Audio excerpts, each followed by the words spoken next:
Good evening, viewers. This is D.Opinion of the Nation, and I am Sricharan. In this interactive edition, I have an important person joining me. Let me introduce him to you. S Sudarshanan. He is someone who eats, drinks, and sleeps cricket and surely calls himself the cricket freak. A test cricket, romantic at heart, his love for sport can be comparable to batters' penchant for runs or bowlers' appetite for wickets. He currently works as the Senior Sub-Editor at Women's Cricket Zone, a web portal dedicated to the coverage of women's cricket all around the globe. Good evening, S. Sudarshanan. Good evening. Thanks for having me. How are you and everybody there amidst this pandemic? Yeah, all's well, all safe and healthy. So far, so good. How about you? Yeah, it's going good. Okay, now diving deep into the questions and our subject. Mahendra Singh Dhoni, a name which is common in our hearts and heard a lot many times as the day passes. We have seen him as a captain, as a player, and also as a class finisher. But MS Dhoni as a mentor is surprisingly unimaginable. According to you, what can we expect from him?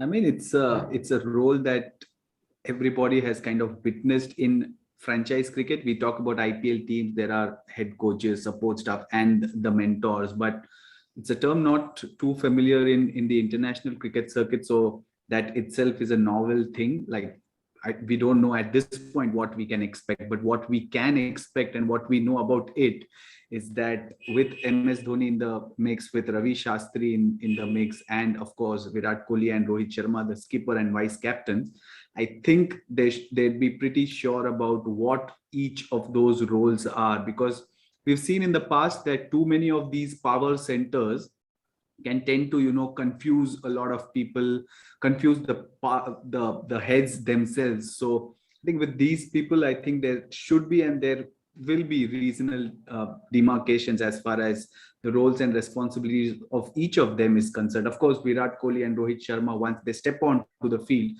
it's all about what they do. But where Dhoni and Ravi Shastri's roles and come into play is before that or outside the field. So that is where I think they might be kind of sorted as far as we know each of them. So yeah. Yeah, okay. Now moving on to the second question. We have seen notable players missing in the team. I'll give you examples or instances as such. Yuzvendra Chahal, Shikhar Dhawan, Sanju Samson, Kuldeep Yadav, Krunal Pandya, Mohammad Siraj, and T. Natarajan. So do you think there is any reason behind it or any surprises waiting for us out there? As far as surprises go, I mean, it's all for us to kind of witness that. But I'm clearly surprised by Yuzvendra Chahal's omission, because for past few years we've seen that he's India's #1 spinner in limited overs cricket. And there was also a phase where Kulcha, as Kuldeep Yadav and Yuzvendra Chahal had together known as, they kind of pushed Ashwin and Ravindra Jadeja aside. So from there to come to a stage where we don't see either of them in white ball formats is something that India has kind of transformed to that stage. But yeah, I'm surprised by Chahal's omission. And also that is where the other side comes in, the selection of Akshar Patel itself, because I mean, we know he's good enough and all that, but to kind of make the team from almost an outside, I'd say, because if you had wanted a left arm spinner and a left-handed batter, 2-in-1 package, you had Krunal Pandya there. And we've seen that he's been almost part of every one-day unit, every T20 unit that India has put on the field in recent times. So that is something that is surprising. But the rest of the omissions, I think Sanju Samson had a tough competitor in Ishan Kishan, who's young, who's dynamic, who's a left-handed batter, because you see that top 6, top 7 of the Indian limited overs team, all are right-handed batters except for Rishabh Pant. So you needed a change. So that's where I think Ishan Kishan pipped Sanju Samson. You mentioned about Mohammad Siraj. I think he still has time on his side, Siraj, to develop as a white ball bowler. We've seen him do tremendously well in red ball cricket, but I think that there is some time before he kind of becomes a regular in India's T20 or ODI unit as well. As far as T Natarajan goes, I think he's surely carrying some injury after that Australian tour. We didn't see him play. I think we didn't see him against England as well, and then he missed out on Sri Lanka tour as well. And he was supposed to be in the mix for the tour of England as well, where he missed out there also, because we've seen him. He traveled to Australia as part of reserves, made his debut in what ODI cricket as well as tests. So he is in that mix, but the fact that he couldn't make the England tour as well as the Sri Lanka tour tells all of us that he's not fit, and that is why he's missed out of the T20 World Cup squad. I mean, you need game time and you need to prove yourself. So I think that is where Natarajan missed out, and that is why I think Mohammad Shami has been included. I think Natarajan has been left out. I think there is some niggle out there. Okay, but as you said, Chahal coming out is a surprise for all of us. So moving on to the third question, an important question. Hardik Pandya has been struggling with his fitness and form post his injury. So according to you, what role will he play in this World Cup, in this T20 World Cup? I think that's an interesting question, and that's something that everybody of us will be kind of keen to know, keen to see what he brings to the table. We know what Hardik Pandya can do, what he can do with the bat, what he can do with the ball, but that all-round package of Hardik Pandya is what we all want to see. I mean, I think that the selectors, in fact, in that press conference did mention that they are sure of him bowling 4 overs in a T20 game. So that is positive for starters. But what's beneficial for India in that sense is the IPL starts in what, a 10 days time. So we will see Hardik Pandya in action. We'll see all those others who've been selected as well as those who missed out in action.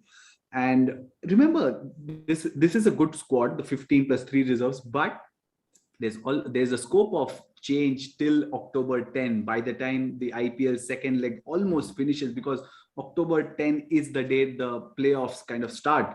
So you almost have you can look at everybody, how they have shaping up, and are still allowed to make those changes. So that is something that everybody will know. But Hardik Pandya, I think, because the selectors are quite sure of him bowling 4 overs in a T20 international, I think we are going to see a full package in Hardik Pandya. Whether he'll be effective or not is the second question, because remember, the IPL is in UAE, T20 World Cup is in UAE, and we saw him do all those things in UAE in last year in the IPL. So there is history. It's said that he's done really well there.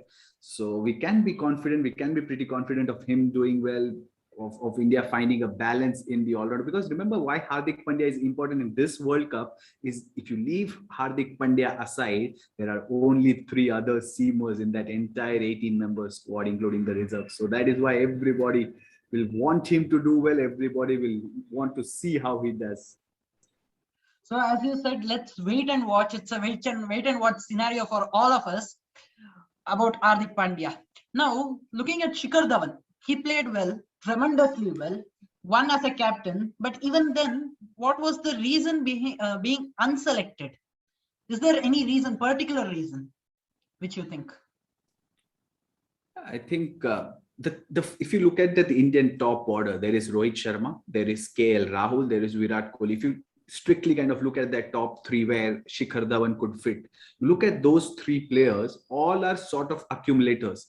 Rohit Sharma, you don't expect him to go out there and smash it from ball 1 like, say, a Sehwag or a Prithvi Shaw for that matter. Virat Kohli, again, you have seen him, even if he opens the batting like we have seen for India in the past, as well as Royal Challengers Bengaluru, we've seen him go and start slowly and then accelerate towards the end. Same with KL Rahul of late. Remember, we won the KL Rahul of 2018 where he used to tee off from ball 1 for Kings 11 Punjab, now who are Punjab Kings. So if that KL Rahul comes back to the Indian 11, it then works well for them. But otherwise, if you look at them largely based on current form or current styles of play, they are all similar. And you then bring Shikhar Dhawan into the mix. Shikhar Dhawan also tends to start a bit slowly. I won't say slow, I'll say steadily, and not really tee off or attack from ball 1. So that is where perhaps he might have missed out, because we heard once again the selectors say that Rohit Sharma and KL Rahul are the openers, and Virat Kohli will open if needed. And you again, once again, kind of look at that squad, and Shikhar Dhawan has missed out, yes, but who are the other options? There is Ishan Kishan who can open. There is, so you have almost four openers if you kind of include Virat Kohli as well. So all of them a bit different and probably attacking than Shikhar Dhawan, and that could be the reason that he missed out. Okay, as you said, the reason was right, because we have four openers right there. So it's difficult to put in that spot. So my fifth question, who do you consider at number 8, Shardul Thakur or Deepak Chahar? I mean, Shardul Thakur and Deepak Chahar, both of them are in the reserves, I guess, and none of them have made the cut in the 15-member squad. So if you kind of strictly talk by that, I mean, your answer should be none of these, because there is Bhuvneshwar Kumar, there is Ashwin, there is Jadeja as well. So I think two of these or one of these could be the number 8. If you consider Hardik Pandya at 6, then 7 could be Jadeja, 8 could be either of Ashwin or Bhuvneshwar Kumar. But that could be the number 8 spot that you're talking about. Okay, so my next question, Rahul Chahar is in, Chahal is out. How do you look at this scenario? This is a peculiar scenario because, as you mentioned, Yuzvendra Chahal is surprisingly out. So how do you look at this scenario where Rahul Chahar is in? I mean, in recent times, we've seen Rahul Chahar fire wonderfully well. I mean, he bowls a bit quicker than what Chahal does. Chahal has that extra flight, but Rahul Chahar generally is quicker. He gets turn as well. Not to say that he can't bowl slow or can't give extra flight, but that perhaps is one of those aspects where Chahar ticked the box against Chahal. But if you have seen off late, I think Chahal tends to be a bit costly. I'm surprised that Chahal's out, but I'm just trying to think of reasons why Chahar has made it.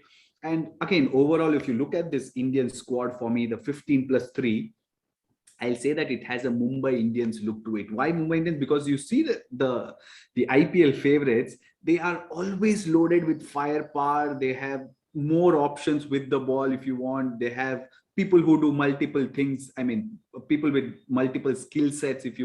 So that is what you see in this Indian side as well, and that is why a Chahar has been thrown into the mix. Not that he does well with the bat, but necessarily he does. I think if you look at the tracks in UAE and stuff, I think his bowling might be better suited than Chahal, but I am surprised to not see Chahal in that 18-member squad. Yeah, as I said, we are all surprised. Now, Varun Chakravarti is in the squad. So do you feel this is a welcome decision? And the second question, do you feel this is a young team building up for the next coming future? I mean, you look at those names, Ravichandran Ashwin, there's Virat Kohli, of course, Rohit Sharma, all in their 30s, even Surya Kumar Yadav for that matter. So is this a young team? I don't know. But it's not necessary that your young team wins you championship. Again, the proof is in CSK's win in that 2018 IPL. What their average age was 33 plus or 35 plus, and yet they won the championship. So that tells me that T20s is not necessarily a young man's game as it was widely thought.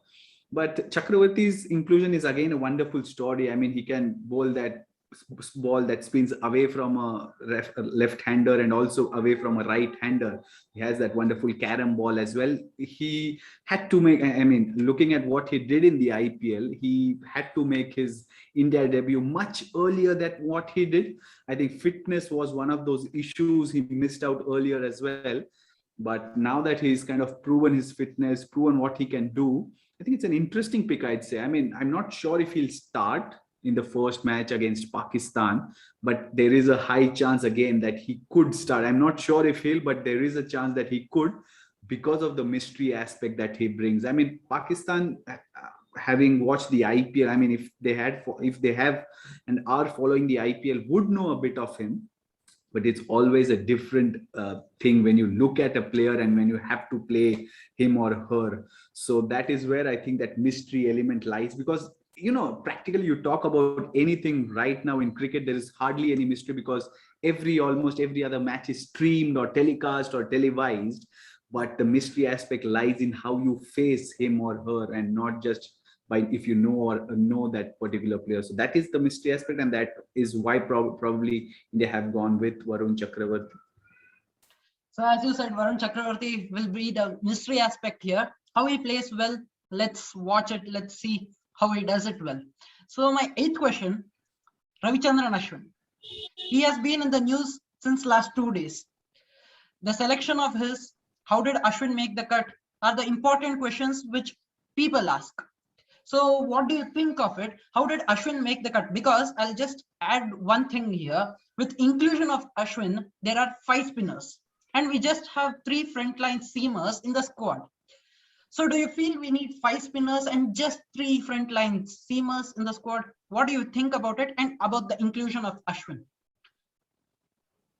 I think we'll have to remember one thing, that the IPL is in UAE, the T20 World Cup is in UAE as well. So, and it's going to be preceded by the IPL, which means the tracks will be tireder, because I'm sure that the ICC might have set aside the tracks, the pitches that will be used for the World Cup.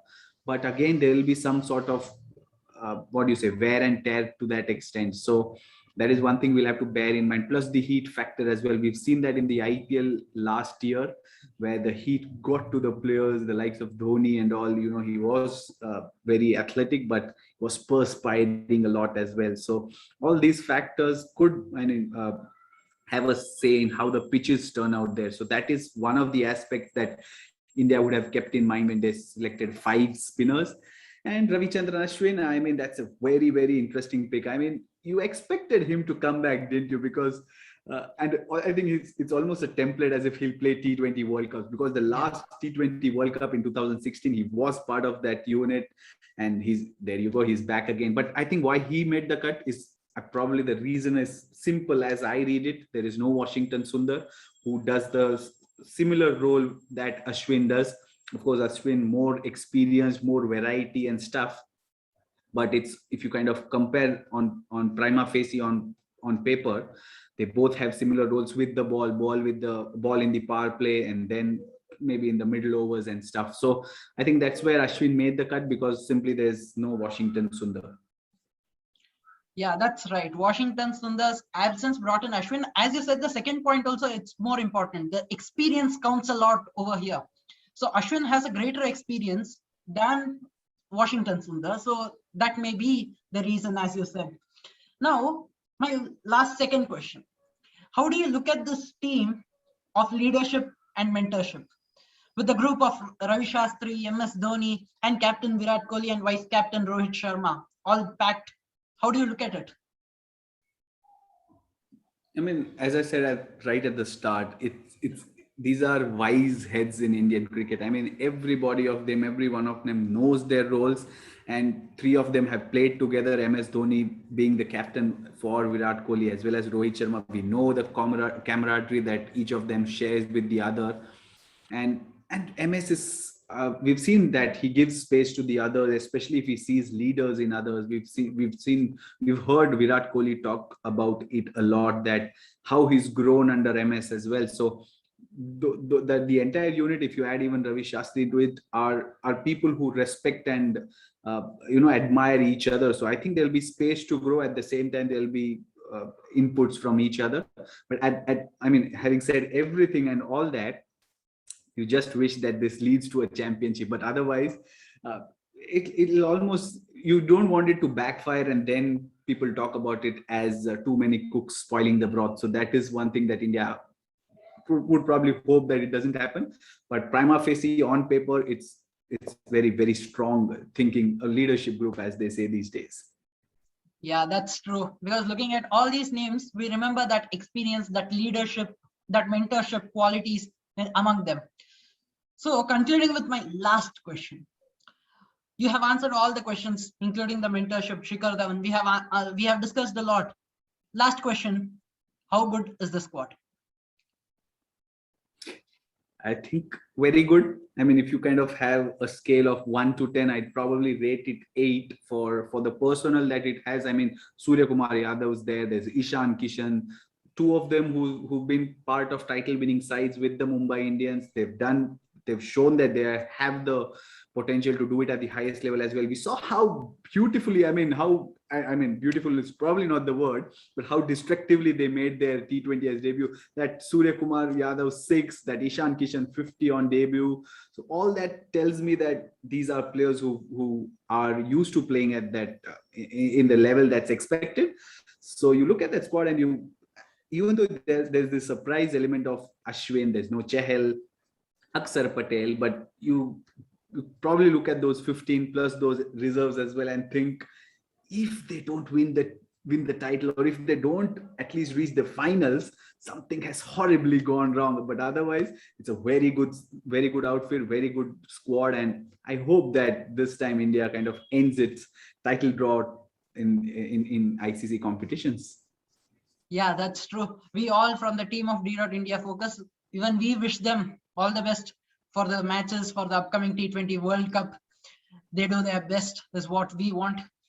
Now, at last, thanks a lot for joining me and giving your precious time to this network. I thank you a lot. It's a great time having you on this network. That's the D.India.Focus network. Thanks a lot. Yeah, thanks for having me. Do take care and stay safe. I wish you all the very best for your future career too. All the best.